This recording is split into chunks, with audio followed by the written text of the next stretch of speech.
Hello, hi, Assalamualaikum warahmatullahi taala wabarakatuh. This video is about our first chapter, which is chapter 1, entrepreneurship and the individual entrepreneur mindset. Okay, untuk kita punya chapter pertama ni, saya dah pun split with two section lah. Okay, as you can see, our learning objective ni kita ada 1, 2, 3, 4, 5, 6. So, video pertama we will discuss about the 5 ones, 5 yang teratas ini, and the second video yang ke-6 lah. Okay. So the nature of entrepreneurship. So dalam kita punya kita kena tahu dulu entrepreneurship ini adalah apa. Entrepreneurship ni is a process of doing a business lah that will involve kita punya government, kita punya rules and regulation, kita punya pentadbiran organisation dan sebagainya. So entrepreneurship ini adalah something that play an important roles untuk dalam bidang perniagaan inilah, dalam meningkatkan Malaysia punya growth. Okay, so every region pun dia memang menitik beratkan. Kalau you tengok ada sesebuah negeri yang kita rasa macam sangat membangun, ada yang kurang membangun. So ini memperlihatkan tentang pelbagai cara, there is a lot of way government develop setiap kawasan itu, kenapa sini membangun, kenapa situ tidak berapa nak membangun. Okay, so kalau kita tengok dekat bahagian apa ni, Kuala Lumpur sangat pesat membangun, tapi bahagian Pantai Timur kurang. Tapi kalau you pergi ke sana, there is a lot of small entrepreneur yang involved, terutamanya wanita.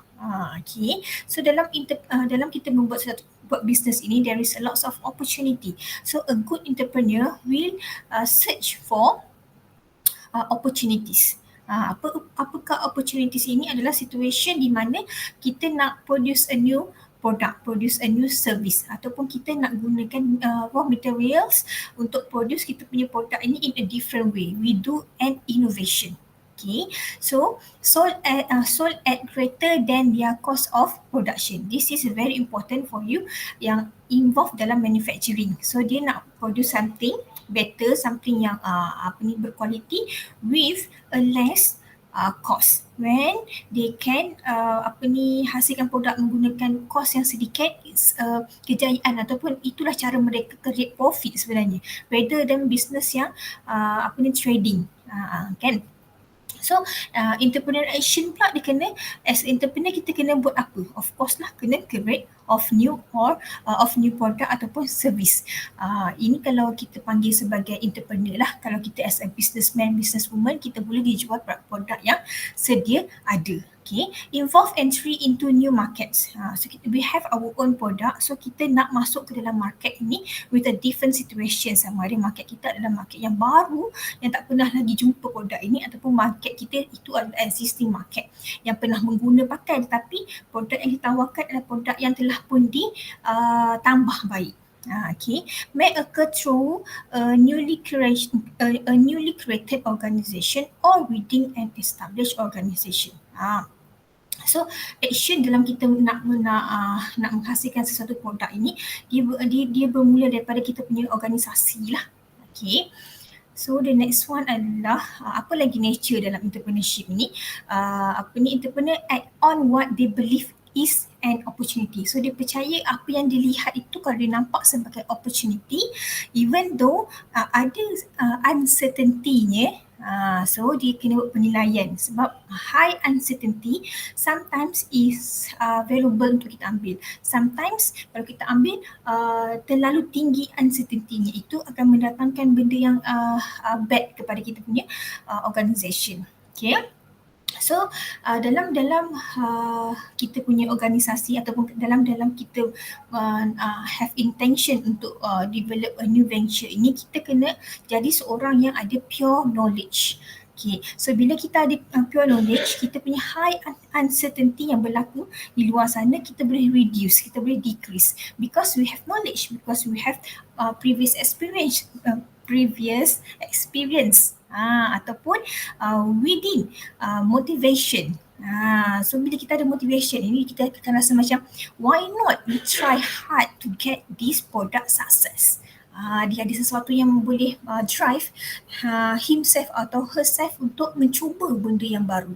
So pure knowledge and motivation adalah sangat penting kepada entrepreneur, so that dia akan sustain dalam dia punya business. Okay, so entrepreneur add on the possibility that one has identified an opportunity worth pursuing. Okay, so kita pergi ke bawah dia, entrepreneurial thinking.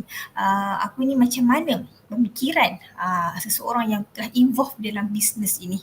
Okay, so individual mental process of overcoming ignorance adalah untuk decide whether a signal represent an opportunity for someone, ataupun dia boleh decide whether the opportunity is applicable. Macam saya mention tadi, kepada usahawan, opportunity adalah sangat penting, right? So dia adalah seorang yang tahu sama ada opportunity yang diambil itu adalah berguna kepada orang lain ataupun tidak.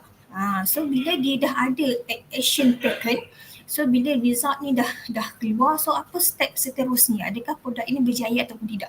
Let's say kalau produk ini tidak berjaya, so dia kena fikirlah sama ada nak improve ataupun nak tukar strategi in terms of the target market, ataupun nak luaskan lagi marketing supaya orang lebih tahu. Mungkin kurang pendedahan, approaches yang digunakan tak sampai. So dia kena berfikir cepatlah.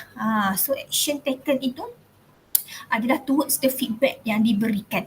Okay, itu dalam in terms of penghasilan produk lah. Okay. So ini adalah entrepreneurial action. So kalau kita tengok kat sini, kita ada attention stage dengan evaluation stage. Ini adalah satu figure yang dikeluarkan oleh McMullen and Stafford model yang dinamakan sebagai a conceptual model relating perceived uncertainty and motivation to entrepreneurial action. You pun boleh search dekat dalam kita punya internet. Kalau you search pada entrepreneurial action, dia akan keluar figure sebeginilah, yang mana dua orang ni tadi, McMullen and juga Stafford, dia bagi tahu, they said that uncertainty may block entrepreneurial action. So kita nak kurangkan uncertainty ni. Macam mana nak kurangkan uncertainty? You nampak kat sini kita ada knowledge and motivation. So kita, when we have a knowledge, we have a motivation, so we will do a research. Kita akan tanya orang, so kita nak reduce uncertainty tadi itulah. Okay, so only people yang willing to take uncertainty are recognized or have intention to take entrepreneurial action. So kalau kita paksa diri kita untuk berdepan dengan uncertainty tersebut, kita ni sebenarnya dah pun masuk ke dalam entrepreneurial action. Apa yang selalu entrepreneur lakukan. Kalau kita macam ragu-ragu, tak nak lah, takut lah, tak berani lah, so kita tak lagi menjurus kepada entrepreneurial action. Kita macam orang biasa lagi. Okay. Kalau you tengok kat sini, kita ada attention stage dengan evaluation stage ini.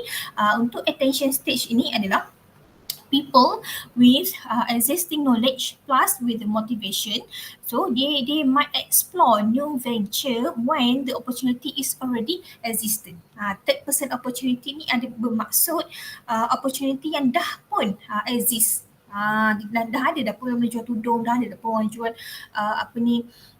apa lagi, brooch, Swarovski dan sebagainya lah. Dah ada orang jual, tapi dia nampak peluang tersebut, dia nak try. Okay, with a pure knowledge dengan motivation dari segi personal strategy dia. So ini dipanggil sebagai attention stage. Berbeza dengan evaluation stage, di mana they themselves willing to bear the perceived uncertainty. They challenge themselves to face with the uncertainty tersebut untuk dia exploit with a new opportunity. Bermaksud dia nak jadi pioneer lah. They want to become a leader. Even though kita dekat sini entrepreneurial action ini bermaksud benda tersebut benda yang baru, tak pernah lagi orang buat, tak ada lagi sistem sebegitu. So dia nak buat.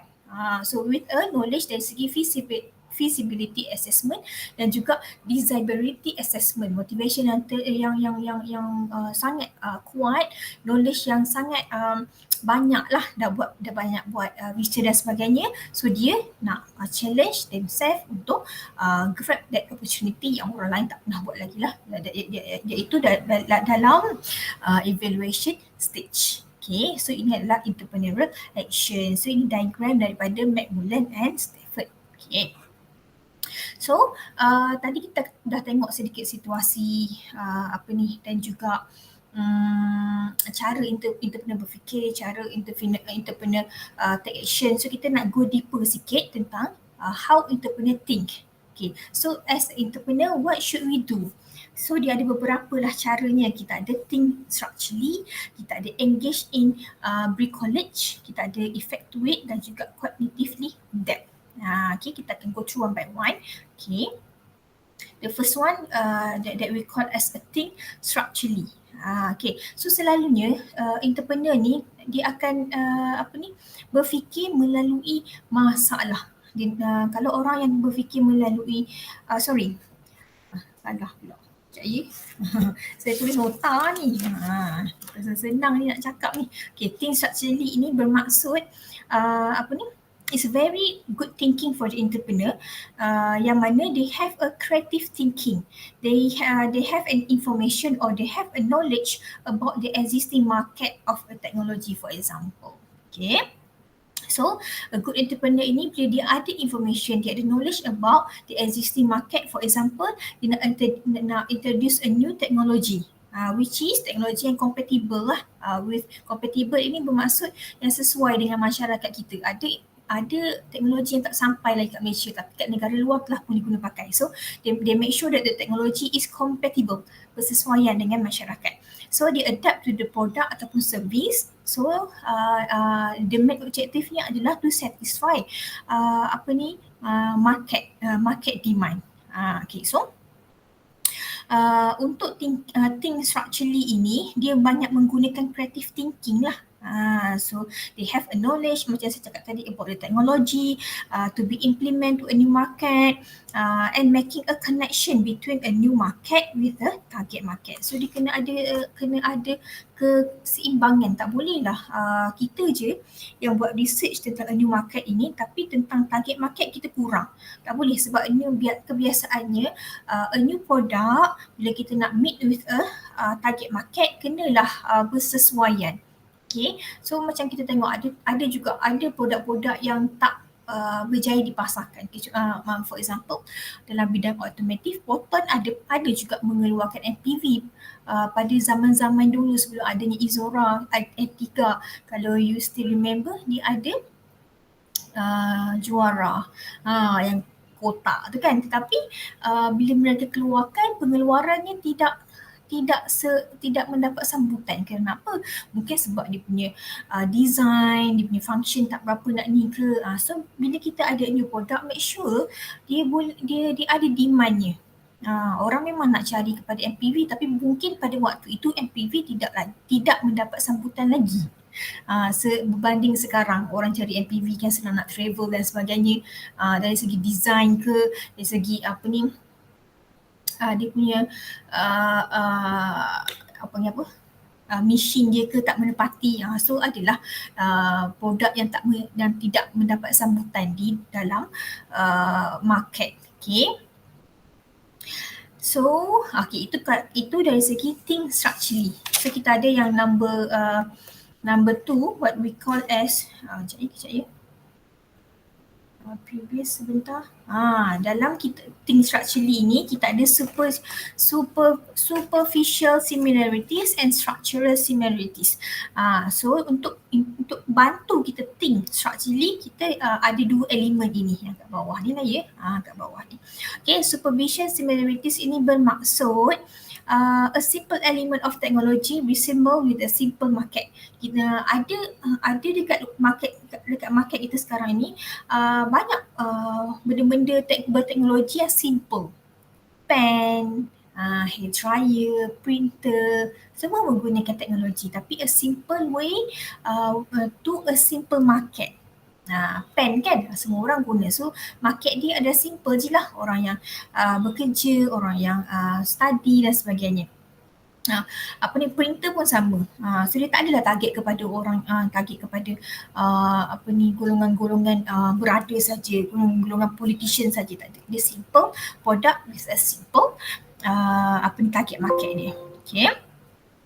Oh sorry, battery pula. Okay. The second one adalah structural similarities, yang mana dia lebih susah untuk dilaksanakan, sesuatu benda yang lebih susah untuk dilaksanakan. So kita resemble of a product in a source plus with the element of target. For example, we want to introduce new technology to a new target market. So dah lah benda baru, market pun adalah market yang baru, so strateginya adalah berbeza. So kita kena think structurally, kena betul-betul planning supaya produk kita ini tidak sia-sia. Macam-macam lah, banyak sebenarnya produk-produk yang macam kat luar sana yang high teknologi kan, terutamanya dalam manufacturing, dari segi pembuatan hasilkan headphone dan sebagainya kan. So itu lebih tinggi lah dia punya, kita panggil dia sebagai AMD, Advanced Manufacturing apa dah, saya pun lupa dah. Okay. So itu adalah think structurally lah. Ini yang lain satu ni nama dia adalah engage in bricolage. Bricolage ini bermaksud we think macam out of the box lah, creatively, unique. Okay. So macam saya mention tadi, bricolage ini adalah we doing something with a different ways from the existing one, different lah daripada yang selalu orang buat. So engage in bricolage namanya. So entrepreneur yang lack of resources, for example lack of the knowledge, skill, capital, so apa yang diorang akan buat, diorang akan search for others resources untuk cover kita punya kekurangan tadi tu. So apa yang mereka buat, mereka akan think ataupun engage with the bricolage ni. Fikir out of the box sikit. So they will use in hand resources, apa yang ada dekat tangan mereka sekarang ni, apa yang mereka ada to overcome the problem ataupun to grab the opportunity.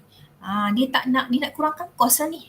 So dia akan berfikir lain sikit. For example, tak perlulah kot nak hasilkan produk yang baru, tak perlulah kot nak beli mesin baru. Why not kita re-packaging, reframing, kita lah, kita buat balik. Macam banyak sebenarnya buat produk yang sebenarnya repackaging. Kalau you tengok dekat kosmetik dan sebagainya kan, dulu nama dia lain, sekarang nama dia lain. Sekarang dia repackaging, ditambah baik sedikit lah, tapi dia tak sama nama. Tapi ada juga orang yang take advantage, even dia dah tahu produk dia tu tak mendapat sambutan sebab sekian-sekian isu, dia rebranding tapi mengekalkan ingredient yang sama dan sebagainya. Tak bagus lah. Tapi bila supposedly you as an entrepreneur, you nak reduce cost using repackaging ni, bermaksud you pun dah meningkatkan you punya improvement dari segi quality lah. Okay. So ini dari segi engage in bricolage. Alright, think of the box ataupun think uniquely lah. Alright. So the next one adalah effectuate. Okay. Effectuates ini biasanya how they start and what are the solution. So dia nak find a solution tu, dia put in force, paksa. Okay. So selalunya entrepreneur tak selalunya akan berfikir melalui masalah tersebut. Okay. How they start and what are the solution dia, and focus to find the solution. Kalau kadang-kadang kita rasa macam mana, solution ni rasanya tak perlu kot ambil yang lain. Dia memang akan paksa, kalau guna yang ni lah, yang ni kita nak guna ni, kita akan solve dengan cara ini. Tak nak yang ni lah. Okay. Means that they will they will categorize as a causal problem dan juga effectuation. Okay, kat bawah ni proses untuk buat effectuation ni, paksa ni melalui dua cara, iaitu causal process dengan effectuation. So untuk causal process ini, kita fokus pada apa yang kita nak dan kita find solution. For example, kita dah tahu dah produk ini mengalami kegagalan sebab material dia tidak berkualiti. So itu kita punya main point, itu kita punya major problem. Okay, kita akan find solution about the material only. Kita takkan ambil kisah lah tentang berapa banyak pekerja production, shift time ke, keadaan mesin ke tak. Kita ambil satu sahaja, main problem, causal process nama dia. Okay. Yang keduanya adalah effectuation, yang mana proses yang berdasarkan apa yang kita ada to achieve goals. Apa sekarang ni apa kita ada? Kalau situasi yang sama, production, kita punya penghasilan produk ini tak mencapai kehendak pelanggan. Kenapa? So kita nak find a solution berdasarkan apa yang kita ada untuk achieve that kind of goals. Kita nak meningkatkan tadi kita punya quality tak bagus, kita nak tingkatkan kita punya quality, macam mana goalsnya. So there is a lot of alternative way lah, kita tak fokus pada satu. Okay, a process that start with what one has, who they are, what they know and whom they know, and select among possible outcomes. Ada beberapa list down, kita list down apa dia punya masalah dan kita pick only one. Berbanding dengan causal process, kita memang ambil satu saja masalah, kita selesaikan. Berbanding dengan effectuation, ada beberapa solution, so kita pick the best lah. Right? And next, okay. So dalam effectuation ini juga dia memaksa entrepreneur tersebut untuk fikir dalam situasi yang high uncertainty. Okay. High uncertainty ni mungkin dari segi knowledge ke, dari segi resources dia ke. Okay. Most of organization nowadays apply entrepreneur mindset so that they can adapt with changes happen. So as an entrepreneur, kita memang ada sikap untuk ambil high uncertainty ini. So kalaulah dia berupaya untuk face with the high uncertainty, so dia telah pun menjadi salah seorang telah pun involved dalam mindset entrepreneur lah. Okay. Alright. Dia kata kat sini apa? Entrepreneur mindset ini biasanya ability to rapidly sense apa sahaja perubahan yang berlaku, dia boleh reflect terus, act and mobilize even under uncertain condition. Macam-macam lah bila kita, when we doing a business, there's a lot of forces sebenarnya, lots of faktor luaran yang mengganggu. So entrepreneur mindset, datanglah apa sahaja dugaan, dia boleh reflect terus. Okay. Next adalah cognitively adaptability. Okay. So dia membawa maksud sejauh mana entrepreneur itu boleh bersikap seperti dynamic, have a new idea, full of energy, positive attitude, dynamic, ataupun dia flexible, iaitu membawa maksud they are able to modify ataupun easy to change from any circumstance. Apa saja masalah, dia be flexible. Tak boleh kerja dekat office, boleh kerja dekat rumah. Macam itulah. Okay, so another one adalah self-regulating, not affected by the external. Okay, external forces yang ada dekat perubahan, for example rules yang berlaku dekat sebuah organisasi, tapi dia tidak mudah terpengaruh. Mungkin dekat dalam organisasi dia ada negatif punya vibe, tapi dia tak terpengaruh, tak menyembelah mana-mana side. So dia adalah self-regulating. Okay. Yang mana cognitive adaptability ini dia fokus kepada environment changes. Okay. Yang juga mempunyai sikap metacognitive awareness, iaitu ability to reflect upon, understand and control one's thinking and learning. Okay. The next one adalah dalam cognitively adapt, kita boleh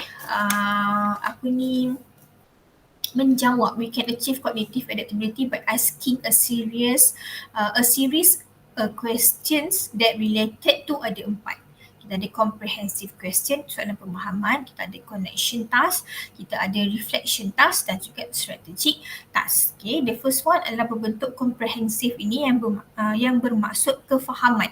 Something that you can point into a paragraph, for example. Soalan yang berbentuk paragraf, you baca, you faham, you boleh jawab soalan. Itu adalah comprehensive question. Dia kata increase entrepreneur understanding of the nature of the environment. Okay, so the second one adalah connection task, yang mana kita boleh think about the similarities and about the differences with a current situation and previous situation with a solution lah. Kalau sekarang kita tengok pandemik, dulu normal. So di apa similarities-nya?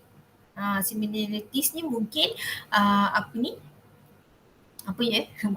banyak differences sebenarnya. Mungkin similarities ada gaji berubah, ada gaji tak berubah. Ada gaji naik mungkin similarities-nya orang yang bekerja kerajaan kenaikan gaji ada saja.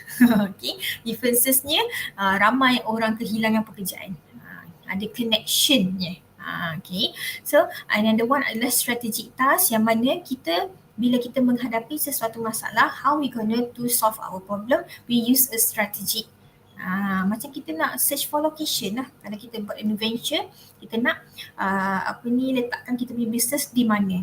So kita need to find a strategic location. Bukan boleh pakai dan letak aje.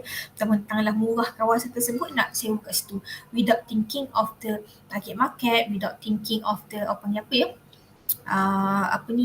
laluan dia dan sebagainya.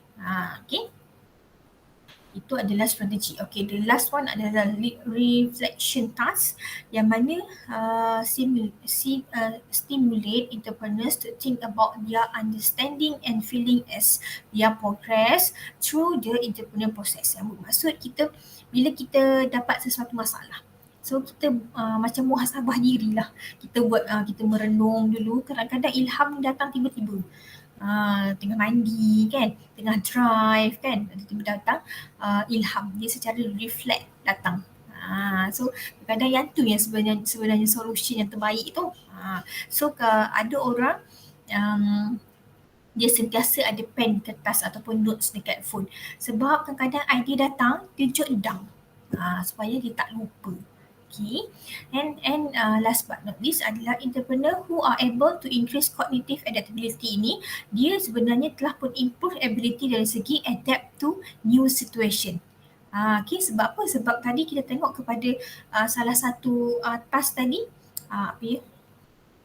salah satu task tadi dia kata yang ni, connection task.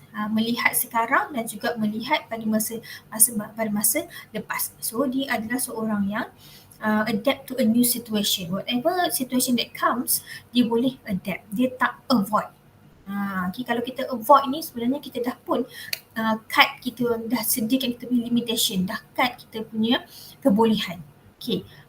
So when we have a cognitive adaptability juga, kita dah pun jadi seorang yang kreatif. Sebab kita observe something new.